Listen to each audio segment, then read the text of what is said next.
नमस्ते बच्चों। आज मैं फिर आपके लिए एक नई कहानी के साथ आई हूँ और यह कहानी संकलित है गूगल भैया एवं अन्य कहानियाँ नामक पुस्तक में। कहानी है आज रविवार है। बच्चों, आप सब रविवार कुछ खास तरीके से बिताते हैं। इस कहानी की एनी और आशी अपना रविवार कैसे बिताती हैं जानना चाहेंगे? चलिए जानते हैं। एनी और आशी बात करती हुई सड़क पर पैदल चली जा रही थी। थोड़ी दूर पर सड़क किनारे कुछ बच्चे कचरे में से कुछ चुनते दिखाई दिए। उनके बाल अस्त व्यस्त और गंदे थे। कपड़े भी फटे और मैले थे। एनी उन्हें देखकर सोच में पड़ गई। फिर तेज कदमों से चलती हुई उनके पास गई और पूछा, तुम लोग कहाँ रहते हो और इस रद्दी का क्या करोगे?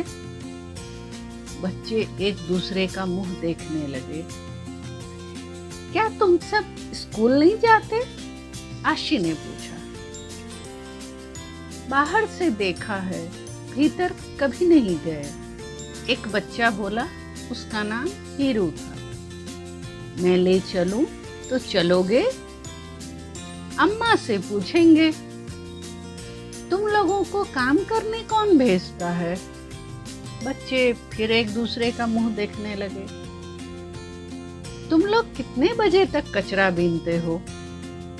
दोपहर तक, हीरू की दीदी ममता ने जवाब दिया। कभी कभी पूरे दिन, अगर कुछ नहीं मिला तो दूर तक। यह ममता की सहेली सुमी थी। ठीक है, हम रविवार को तुम्हारी बस्ती में आए तो मिलोगे ना? आपने हमारा घर देखा है? छोटी बीनू बोल पड़ी। उसके बाल उलझे थे। वह रह रह कर सिर खुजा रही थी। रेल की बगल वाली बस्ती में रहते हो ना? आशी ने पूछा। बच्चों ने हैरानी से उसे देखा और सिर हिलाकर हामी भर दी। फिर अपने काम में लग गए। क्या सोचा है तुमने? वहां क्यों जाओगी? एनी ने पूछा। एक बार पहले उनकी बस्ती चलते हैं, फिर सोचेंगे क्या करना है, आशी ने जवाब दिया। रविवार को बच्चे दोपहर से ही धुले धुले से साफ सुथरे होकर एनी और आशी का इंतजार करने लगे। सुमी और ममता बस्ती के बाहर से गुजरती सड़क तक झांक आती। आखिर उन्हें दोनों दीदी आती दिखी गईं। सुमी खुशी से हाथ हिला हिलाकर इशारा करने लगी।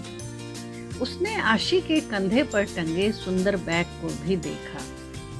आशी अपने साथ रंग बिरंगी चित्रों वाली कहानी और कविताओं की किताब लाई थी। जब उसने बच्चों को किताबें दी तो वे बड़े खुश हुए और हाथ में लेकर उत्सुकता से किताब का पन्ना पलटने लगे।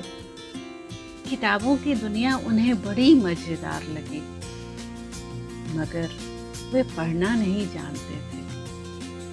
एनी उन्हें चित्र दिखाकर कहानी सुनाने लगी। अब कहानी सुनाने की बारी आई बच्चों की। आशी ने उन्हें कुछ सुनाने को कहा तो वे एक दूसरे का मुंह देखने लगे।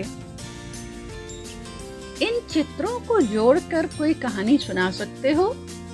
आशी ने पूछा तो सबसे पहले छोटी बीनू ने हाथ उठाया। उसने भालू और शेर के बच्चे की कहानी सुनाई। हीरू ने कोयल और कौवे की कहानी सुनाई तो सुमी ने लोमड़ी और कछुए की दोस्ती की। ममता ने हम होंगे कामयाब गीत के बोल सुनाए। सभी को दोनों दीदी के साथ बहुत बहुत मजा आया। अगर हम पढ़ाएं तो पढ़ोगे? फिर हम ऐसी बहुत सी किताबें ला देंगे और पढ़ाई वाले खिलौने भी, आशी ने पूछा। लेकिन हमारा काम? ममता परेशान हुई। दीदी जी पढ़ाने आएंगी तो हम तो पढ़ेंगे, हम अम्मा से भी कह देंगे। सुमी जल्दी से बोली।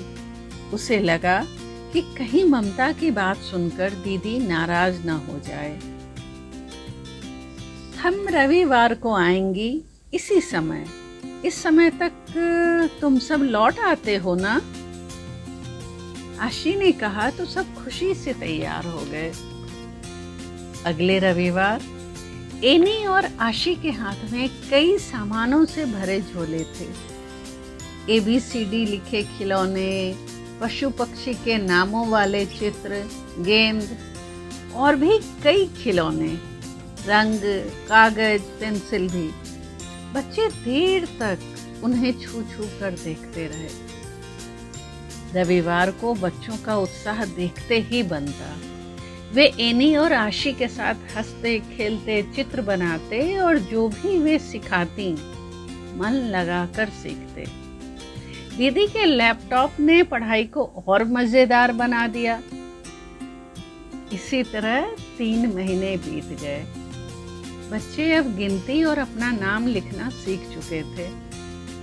वे पहले से साफ सुथरे रहने लगे थे। बीनू और हीरू कोई भी शब्द झट सीख जाते। ममता सुंदर चित्र बनाती तो सुमी गिनती में सबसे आगे थी। अगर स्कूल में तुम्हारा नाम लिखवा दें तो तुम लोग जाना चाहोगे?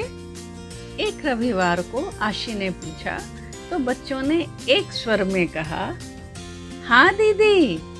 और अगले दिन दीदी के साथ बच्चे चल पड़े स्कूल। तो बच्चों, कैसा लगा आपको एनी और आशी का रविवार बिताना?